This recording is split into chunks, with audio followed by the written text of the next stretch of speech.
Genocide and the first 10 genocides I learned about in history class. Genocide is violence that targets individuals because of their membership of a group and aims at the destruction of a people. It is not to be confused with war, which can have legal status, while genocide can never be legal. I'm going to talk about the first few genocides I learned about in history class and what I learned from that, including how Manifest Destiny enabled the native people genocide for Jesus by killing more than 40 million bison, starting the era of indemnity legislation for unaccountable criminal leaders, the rich old white Christian men paying poorly educated poor Christian boys a pittance to kill on command. I first became curious about genocide sometime around 1971, when I was 10. The scorched earth, starvation concentration camps, and ethnic cleansing variety best suited for land grab. This early interest began because my father was an anti-fascist fighter in World War II, fighting to liberate the oppressed from the tyranny of fascist Christians, while my mother was a victim of the Nazi occupation in Greece that starved and killed women and children. This process of self-education in genocide, guided by my parents' first-hand accounts, began in history class at school, when I learned the Afrikaner account of the British occupation in the Anglo-Boer War of 1899. The first genocide of the 20th century began in 1900 in a horror show of British Empire colonialism when the British, under the Lords Kitchener and Roberts, herded the Boer women and children into concentration camps. There, many, and estimates range from 50% to 80%, died, many from starvation and disease. The British occupation scorched earth the Boers' farms, slaughtering all the Boers' livestock, burning the crops, leaving the animal carcasses to rot, successfully starving the Boer commandos out by incarcerating and then killing their women and children to win their colonialist war of genocide, after which the good lords Robert and Kitchener returned to England to a grateful king's enormous gratitude. National heroes in God's eyes, with mass-attended parades and flags, salutes, and brightly coloured uniforms with shiny buttons and medals galore. Fated in British history books that taught a generation of British pupils these were the greatest of great Brits. That's Lord Kitchener's face on the famous moustached picture recruiting boys for World War I with "Your country needs you" posters. Genociding a race for king and country paid off handsomely for the military chaps in the good old days of empire. Then, less than a dozen years later, there was the Greek genocide, the 500,000 Greeks brutally killed by the Ottoman Muslims between 1913 and 1922. Growing up as a Greek boy in South Africa, the Greek genocide was way more significant to my sense of outrage than any other. The Greek genocide was the systematic killing of the Christian Ottoman Greek population of Anatolia, which was carried out mainly during World War I and its aftermath, between 1914 and 1922, on the basis of religion and ethnicity.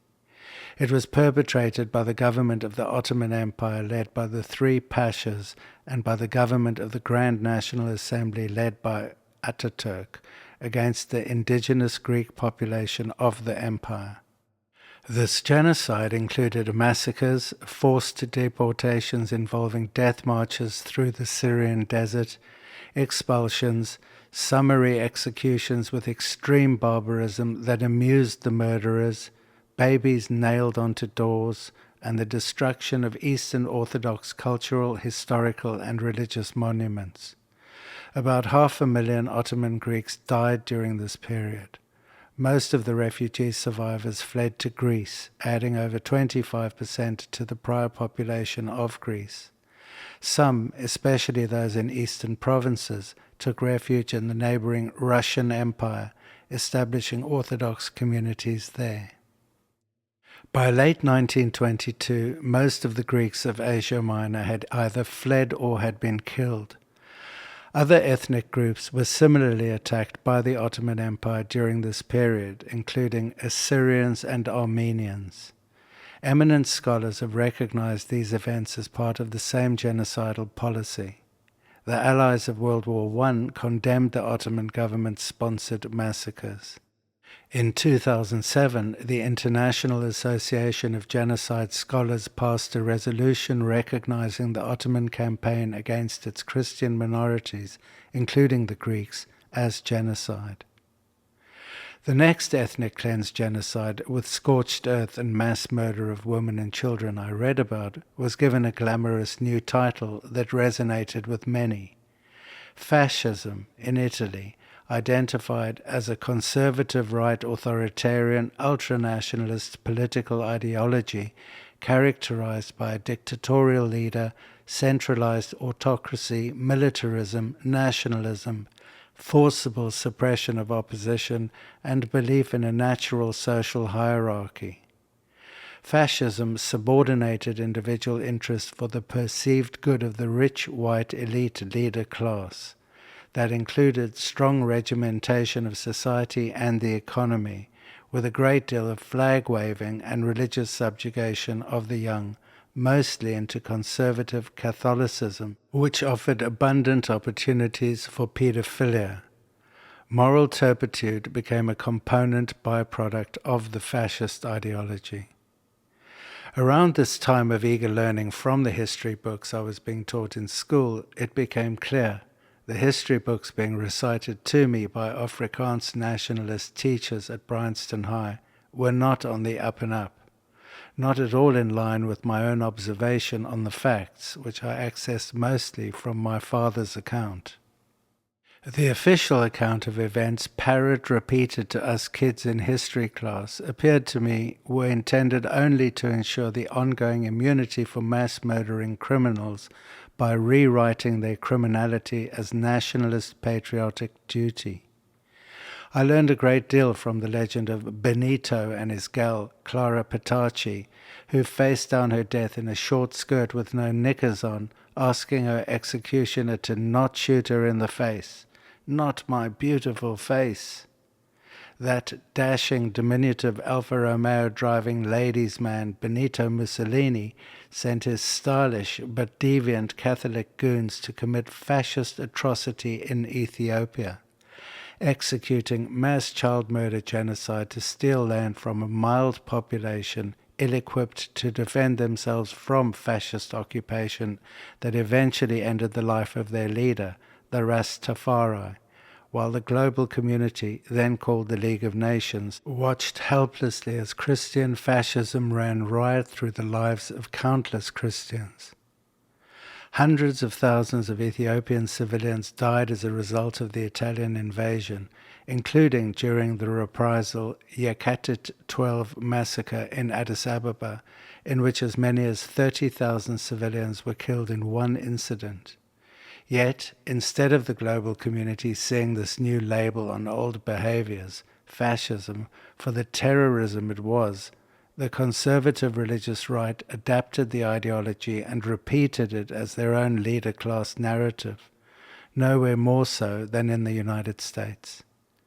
Soon after that lesson in what happens when you offer fascist leaders popular approval to wave flags, I immersed myself in the troubling details of the most reported genocide, the Goebbels-inspired Nazi effort, with its thoroughly confused final solution that would go on to form the template for many future organizations looking for an optimal form of dictatorial leadership to serve the exclusive benefit of an elite leader class. The 1,000-year Reich that ended after just 13 years. By this time, after years of reading libraries of books from an early age focused on fascism, Nazism, Zionism, genocide, and the rise and fall of empires, I had a very firm impression of America as the beacon of freedom and human rights in global politics. The great liberator. They even had the military complex manufacturer Ford name the famous heavy bomber the Liberator. They named their deadly ICBM missiles peacekeepers. "We are all American at birth" is how I understood my interest in the free-thinking narrative I learned from free-thinking Americans like Mark Twain and John Steinbeck, whose books I read cover to cover multiple times. I felt I understood why we are all American at birth. Outside of news reporting of what America stood for that reached South Africa in the 70s, I had resonated with many American voices whose narrative I understood as the sound of free speech. Marlon Brando, Muhammad Ali, John F. Kennedy, Marilyn Monroe, Phil Oakes, Buffy St. Marie, Malcolm X, Woody Guthrie, the young Bob Dylan. Articulate, smart people who spoke to the key issue I wanted to hear as an alternative to the mostly Nazi mainstream reporting of the constant genocides being reported as war, the methodology of man's greed-driven inhumanity. America, I decided, was a great place because they had a constitution that made enormous sense when trying to fathom how and why nations would use genocide, ethnic cleansing, scorched earth, and concentration camps to mass murder women and children. As long as you had free speech, then the voices of the smartest could always be heard to oppose the Nazi fascists and their dumbing down agenda. A propagandizing educational methodology I was raised in during the apartheid years in South Africa, being force-fed Nazi nationalism at school by Nazi nationalists in all but name. At no time did I learn about any American native people or their rights to defend themselves from the chosen few intending to genocide them and steal their land. The most common game played by us kids in South Africa growing up in the 70s under the spell of Hollywood's indoctrination was cowboys and Indians. The cowboys had guns, six-shooters with caps that went bang. The Indians did not. In our games, nobody wanted to be the Indian because they always lost. All they had was feathers. We used to toss coins to start the game. The losers got to be Indians. In South African state school, learning history as a curious young Greek boy, I was fascinated mostly by two things. My swimming team butterfly partner in the mixed relay, the perfectly proportioned Estelle Farrell in her wet Speedo, and to lesser extent, human behaviors. Man's historical relationship with government and governance, especially the relationship between the leader class minority and the vast majority who somehow, inexplicably, allowed this corrupt leader class to commit atrocities for which they always seemed to be immune right up until annihilation meant they were no longer victors, able to write history by their version of law. From the get-go, I wondered how it was possible that some people would behave so unnaturally, committing heinous outrages, killing babies, starving people to death. It made no sense to me. Why would anyone do such a thing? More confusing to me was why nobody noticed that this pattern of wrongdoing kept repeating. Why didn't anyone notice? Or even worse, why didn't anyone who saw what was happening with this deviant leader class do anything about it? Every time a society allowed a nasty thug leader to win power, the first thing they did was assemble a military complex to indoctrinate and conscript a generation of kids to genocide another bunch of people's kids, commit all manner of atrocities in stealing their land, and then raise their flags over the crushed bodies of the vanquished and call it paradise. They called it paradise. I didn't know why. The apartheid South Africa I grew up in was paradise. The narrative at school was, "We live in paradise, thanks to apartheid. Don't you go criticizing that." They passed laws making criticism of apartheid punishable by death. There is no freedom of speech in any Nazi society. As a bewildered young history student, I learned that sometimes justice followed mass murderers, as with Mussolini and Hitler, but most of the time the genociding force were able to expunge their misconduct from the history books. They call it qualified immunity. Once they were elected to the leader class, they could do no wrong in the laws they wrote to indemnify themselves. Paul Weller called it laws made for and by the rich. I remember feeling shocked and amazed when I learned that the American liberal voice I so admired and envied for their great gift of free speech had a dark secret. That moment arrived after I saw an image, the mountain of bison skulls with some hardy gunmen wielding Sharps rifles posed atop. That image got me thinking. That led to some 13-year-old investigative fact-finding. Why would anyone kill that many bison and then pose proudly with the evidence of what must be some serious misconduct, I wondered. That wondering led to the story of the 19th century genocide of the North American native people, the ethnic cleanse that concentrated the native people into camps called reservations, after which the whites had the bounteous land and the native people had pestilence and poverty. Who knew just how horrible the American genocide was? Not me, not the American students in the American education system, none of the lovely and smart American people I knew then. My first accounts of events came from Bob Dylan's song Master of War. Oh, the history books tell it, they tell it so well. The cavalries charged, the Indians fell. The cavalries charged, the Indians died. The country was young then, with God on its side. But Bob's simplistic account does not touch on the full measure of the genocidal ethnic cleanse land grab, framing it quite deceptively as war. Here then is Andrew's American Genocide of the Native People for Dummies. The key strategic component of this native people's genocide was taking out their food source. If you starve your enemy, he can't offer much of a fight. You don't need 4 years in West Point to figure that one out. This model for effecting a good genocide is consistent with all genociding forces, from the Ottoman era through Mussolini, Hitler, Stalin, and all the rest, but never with more cynical, calorie-counting deviants than the current Zionists. In the prairies of North America in the centuries before the Pilgrims landed, as many as 60 million bison roamed free. In the 1850s, the Great Plains was inhabited by numerous tribes, including the Cheyenne, Arapaho, Lakota, Blackfeet, Arikara, Ponca, and Cree.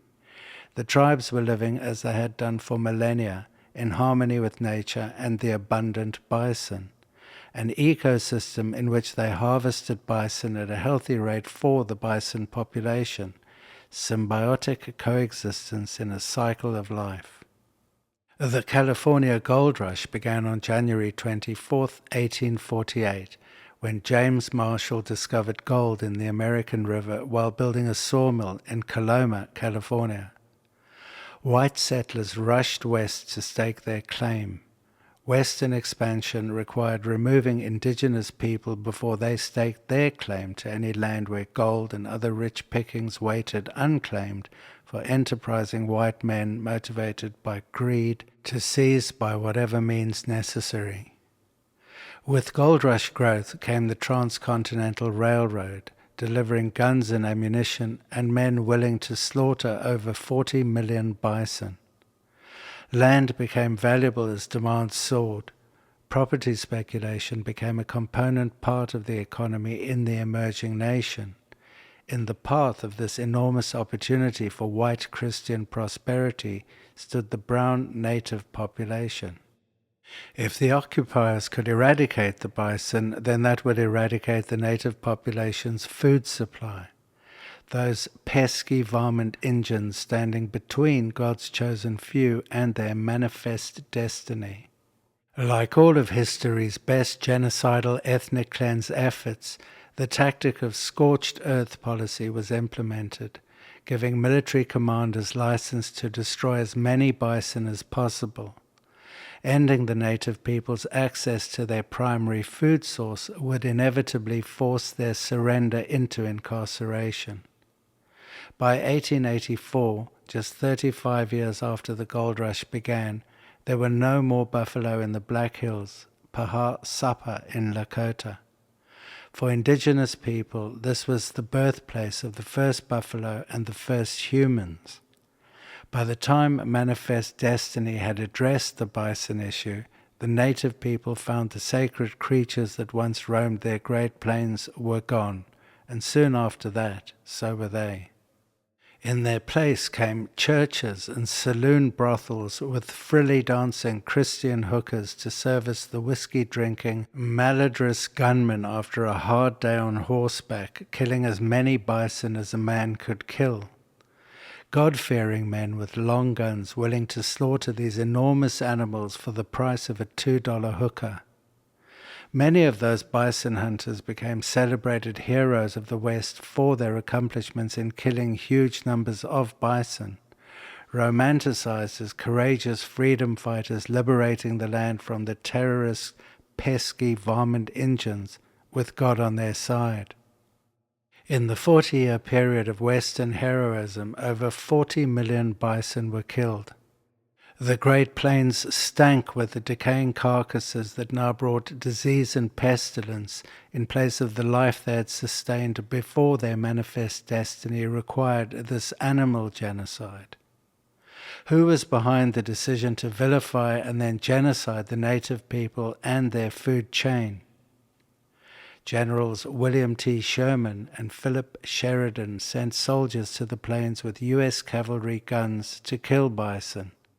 The soldiers would use bison as target practice, killing them in massive numbers daily and then leaving the carcasses. White hunters could make profit by taking the tongue and the hide from a bison, leaving the rest to rot. Military commanders had orders to kill as many buffalo as possible.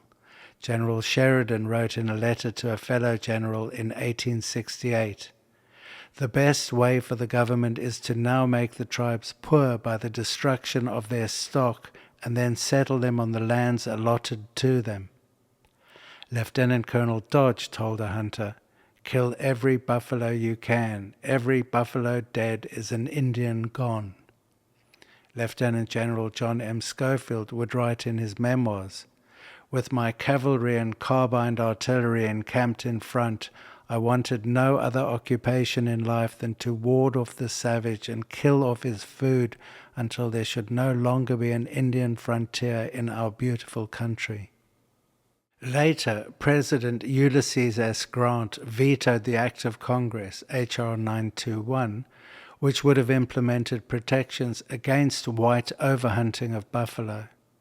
Clearly, his motivation was to not protect the bison from extinction.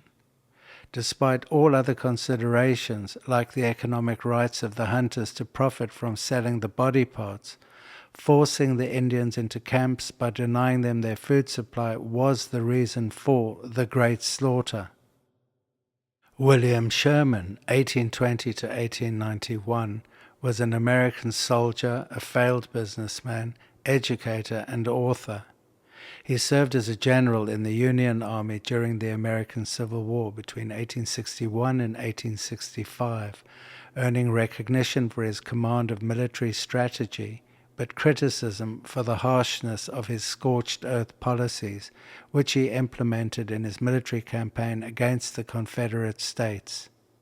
British military theorist and historian B.H. Little-Hart declared that Sherman was the most original genius of the American Civil War and the first modern general. Thank you for your service, General. When Grant became President of the United States in March 1869, Sherman succeeded him as Commanding General of the Army. Sherman served in that capacity from 1869 until 1883 and was responsible for the U.S. Army's engagements in the Indian Wars. In 1875, he published his memoirs, which became one of the best-known first-hand accounts of the Civil War. Sherman married his foster sister, Ellen Boyle Ewing, who was a devout Catholic. The couple's 8 children were raised as Catholics. Sherman was not an abolitionist before the war and did not believe in Negro equality. Before the war, Sherman expressed sympathy with the view of Southern whites that the black race was benefiting from slavery, although he opposed breaking up slave families and advocated that laws forbidding the education of slaves be repealed. Throughout the Civil War, Sherman declined to employ black troops in his armies. Sherman regarded the expansion of the railroad system as the most important element now in progress to facilitate the military interests of our frontier. One of the main concerns of his post-war service was, therefore, to protect the construction and operation of the railroads from hostile Indians. Sherman's views on Indian matters were often strongly expressed. Following the 1866 Fetterman massacre, in which 81 U.S. soldiers were ambushed and killed by Native American warriors, Sherman telegraphed Grant that "we must act with vindictive earnestness against the Sioux, even to their extermination, men, women, and children." In 1867, he wrote to Grant that "we are not going to let a few thieving, ragged Indians check and stop the progress of the railroads."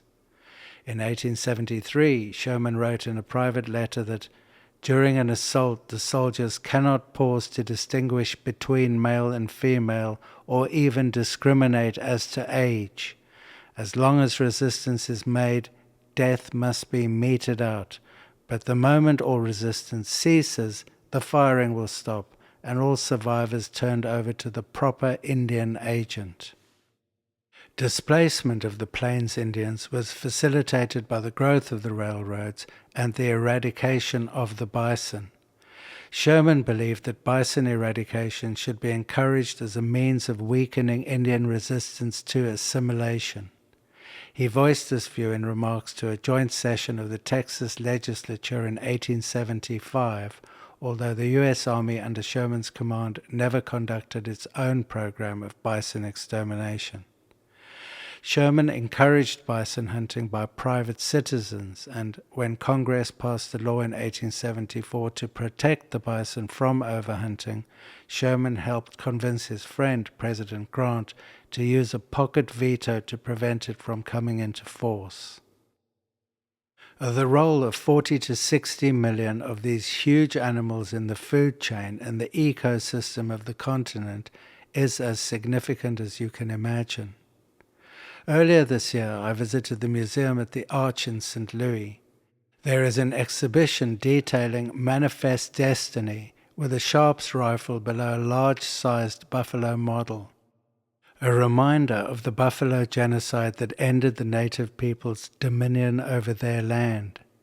The Sharps single-shot rifle used by cowboys, some of whom were paid $5 for each bison scalp they brought in. The government's scorched earth policy was reinforced by the Sharps rifle, a foundational component of an emerging militarized culture that teaches children hunting as a rite of passage to manhood rather than what this hunting gun culture is.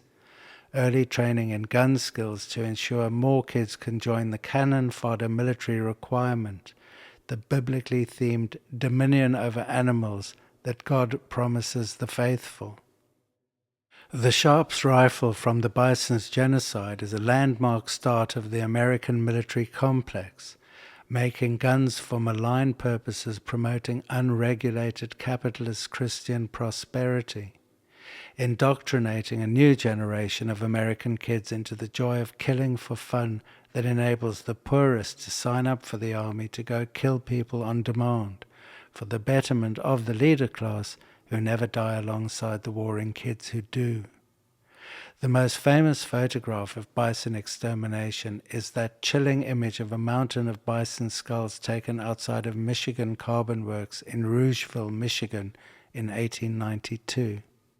Those bison skulls were harvested from the plains after decomposition had completed, then delivered to Detroit, where the bones were processed to be used for glue, fertilizer, and dyes, or were burned for use as bone char for sugar refining.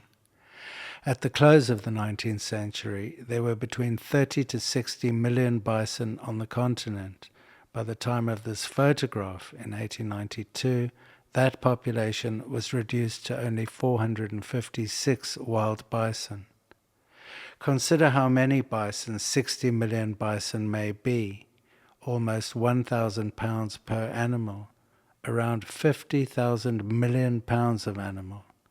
There is no comparable animal abuse in the history of animal abuse by any fascist authority. Not even the Barbary lion slaughter by the Romans for their Colosseum comes close. The Romans killed thousands of these lions for their games, and many more in the effort to round them up to transport alive from Africa to Italy, driving Barbary lions to the brink of extinction. But that horrific extinction event on wild animals is nothing when compared to the scale of what the cowboy army did to the great bison herd of Native American animals, offending their right to prosperity. It takes some thinking to imagine what the American government's manifest destiny involved.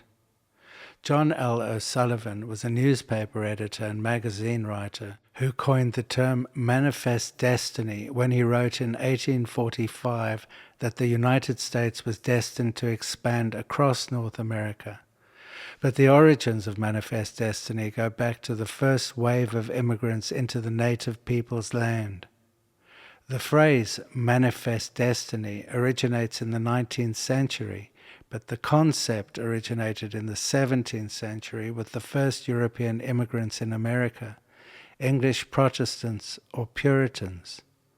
Manifest destiny is defined as the concept of American exceptionalism, that is, the belief that America occupies a special place among the countries of the world, the chosen few. The Puritans came to America in 1630 believing that their survival in the New World would be a sign of God's approval. As their ship, the Arbella, neared shore, group leader John Winthrop gave a sermon entitled A Model of Christian Charity in order to prepare his fellow passengers for what lay ahead.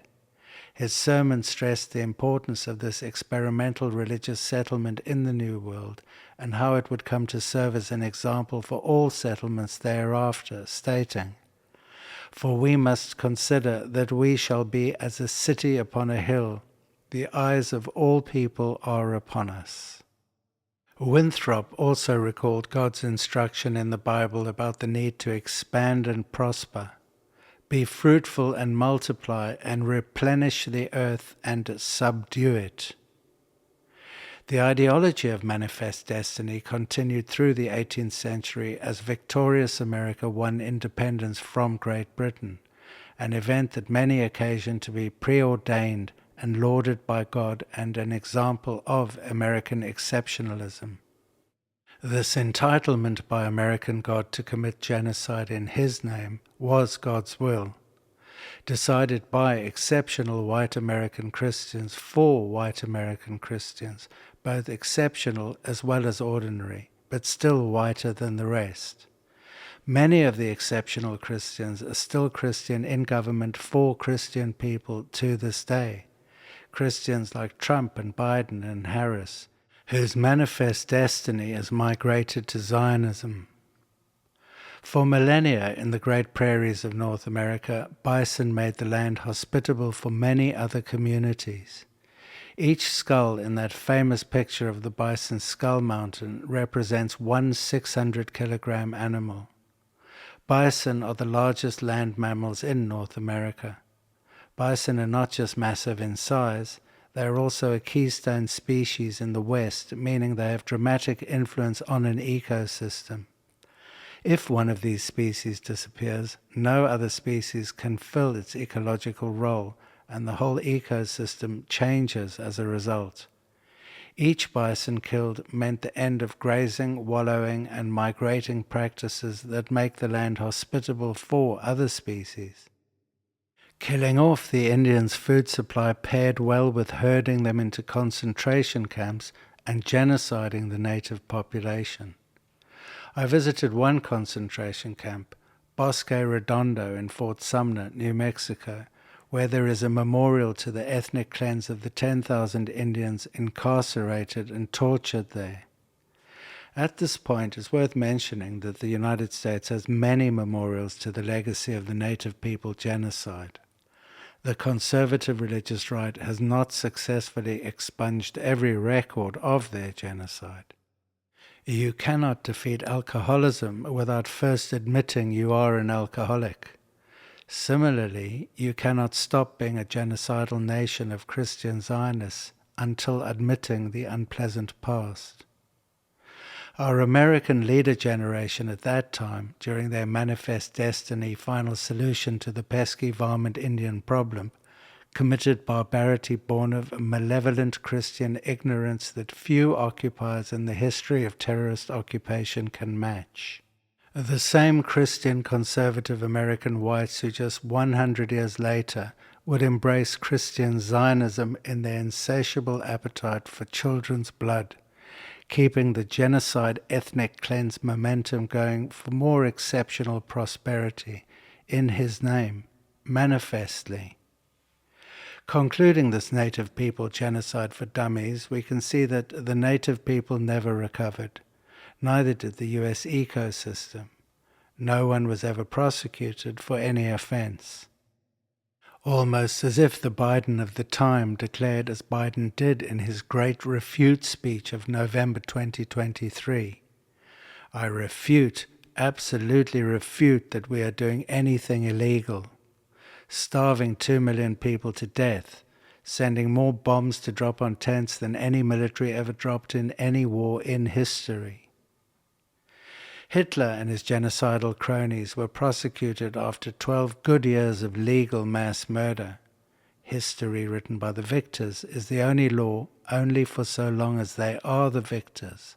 Then they are able to pass laws to protect their lies. Funny how American history written by the killers is not always as honest as CNN, NBC, and Fox report. What if the history we learned at school is not truthful? And what if we then realize, if you were lied to about the native people's genocide, what else did they lie about in history class? Does this help explain why 99% of American educated voters, those who voted Harris-Trump, are so adept at Holocaust denial?